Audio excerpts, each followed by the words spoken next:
आविन्यो। आविन्यो पाठ की विधा है कहानी, साक्षात्कार, रिपोर्टाज, ललित रचना।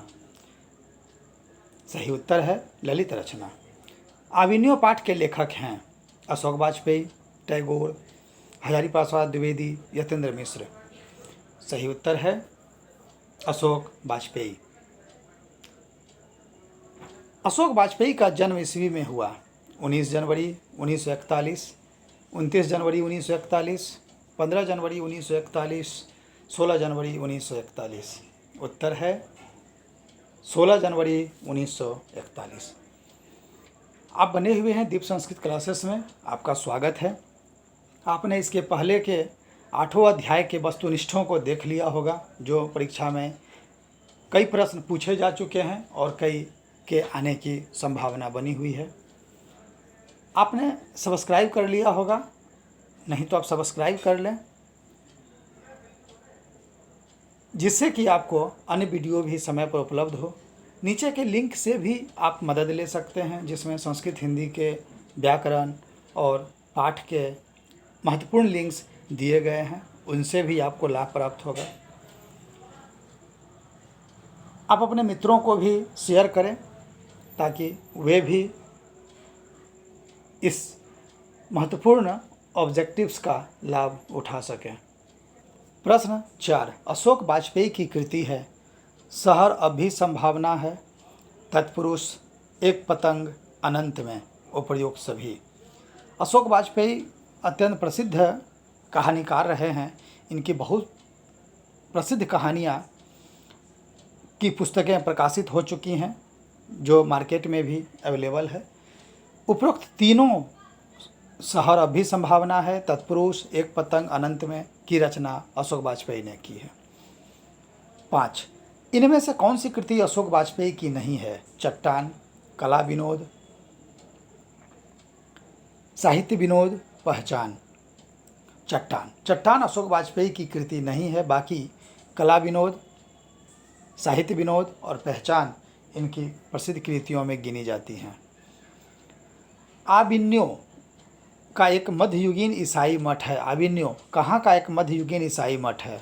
जर्मनी, दक्षिण फ्रांस, इंग्लैंड, अमेरिका।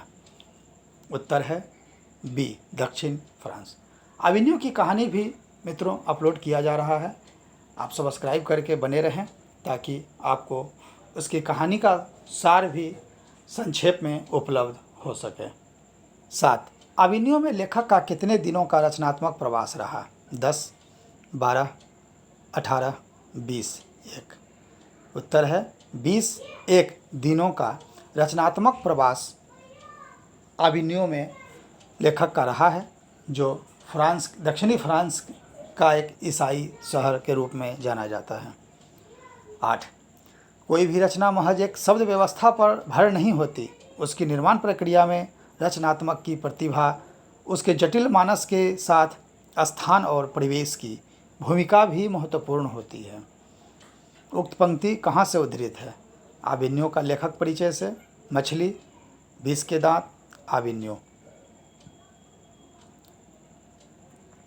आविन्यो का लेखक परिचय से, इसलिए परीक्षा में कुछ महत्वपूर्ण लेखक परिचय से भी प्रश्न पूछे जाते हैं, आप उन्हें भी पढ़ें। उनके मध्य भाग और अंतिम भाग को तो अवश्य देखें, ताकि आपको मध्य भाग में इनकी रचनाएं, इनके पुरस्कार, इनके प्रसिद्धि, और अंतिम भाग में हमेशा पाठ का परिचय दिया होता है, जिसे समझकर आप इसके किसी भी पाठ के सार समरी को आसानी से समझ सकते हैं। रोन नदी किस देश में है? रोन नदी किस देश में है? भारत, फ्रांस, चीन, भूटान। फ्रांस। रोन फ्रांस में है। फ्रांस का प्रमुख कला केंद्र रहा है। फ्रांस का प्रमुख कला केंद्र एफिल टावर, आविन्यो, एबी कोई नहीं।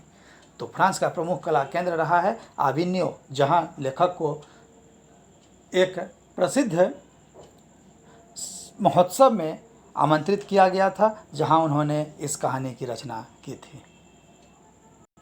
11, ला सत्रुज क्या है? शैक्षणिक संस्थान, सांस्कृतिक कला केंद्र, ईसाई मठ, इनमें से कोई नहीं। सही उत्तर है ईसाई मठ। यह प्रश्न कई बार परीक्षाओं में पूछा भी जा चुका है। 12 बीलनत्व क्या है? शहर, मठ, गांव, एक देश। बीलनत्व एक गांव का नाम है। पिकासो थे चित्रकार, गायक, तबलावादक, लेखक। पिकासो चित्रकार थे। इनके प्रसिद्ध चित्र भी अभी मार्केट में उपलब्ध हैं, आप उन्हें देख सकते हैं।